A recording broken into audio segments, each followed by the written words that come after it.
Hello everyone, I'm Dr. Ashish Reddy, consultant microsurgical andrologist, Andronine Hospitals, Begumpet, Hyderabad. ఈరోజు మనం తీసుకునే anabolic steroids దీని effects fertility పైన ఎలా పడుతుందో దాని గురించి డిస్కస్ చేస్తున్నాం.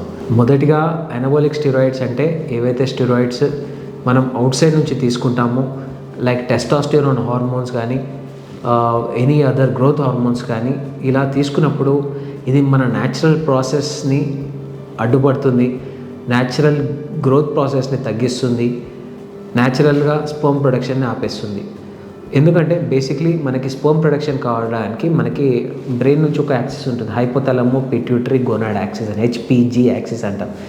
ఈ యాక్సిస్ మనకి స్పర్మ్ ప్రొడక్షన్కి చాలా ఇంపార్టెంట్. మనం ఎప్పుడైతే ఈ hormones testosterone hormone body building కోసం తీసుకున్నామో ఇది ఏం చేస్తుంది, ఈ టెస్టోస్టెరాన్ పై ఈ హెచ్పిజి యాక్సిస్ పైన ఎఫెక్ట్ చూపిస్తుంది. దానివల్ల మీ న్యాచురల్గా టెస్టోస్టెరాన్ ప్రొడ్యూస్ అయ్యేది కంప్లీట్గా ఆగిపోతుంది. దానివల్ల స్పర్మ్ కౌంట్ జీరో అయిపోయే ఛాన్సెస్ చాలా ఉంటాయి. సో ఈ స్టెరాయిడ్స్ మీకు ఓన్లీ బాడీ బిల్డింగ్కి తప్ప దేనికి పనికిరాదు. సో ఈ స్టెరాయిడ్స్ తీసుకుంటే ఒకటి ఫిక్స్ అయిపోండి, మీకు పిల్లలు మళ్ళీ అవ్వరు అనేది ఒకటి స్ట్రిక్ట్గా ఫిక్స్ అయిపోండి.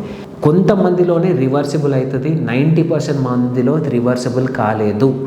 ఓన్లీ 10%లో రివర్సిబుల్ ఉంది, కానీ 90% కేసెస్లో అవ్వదు. కాబట్టి డెఫినెట్లీ స్టెరాయిడ్స్ అవాయిడ్ చేయండి. బాడీ బిల్డింగ్ న్యాచురల్గా ట్రై చేయండి.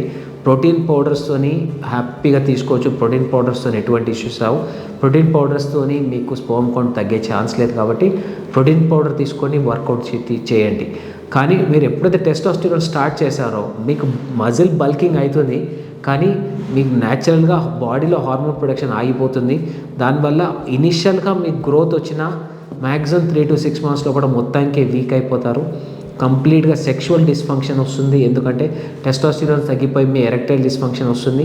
స్పర్మ్ కౌంట్ కూడా జీరో అయ్యే ప్రమాదం ఉంటుంది. సో దీంట్లో బెనిఫిట్స్ కంటే నష్టాలు ఎక్కువ ఉన్నాయి. కాబట్టి ఎవరు కూడా అనబాలిక్ స్టెరాయిడ్స్ తీసుకోవద్దు.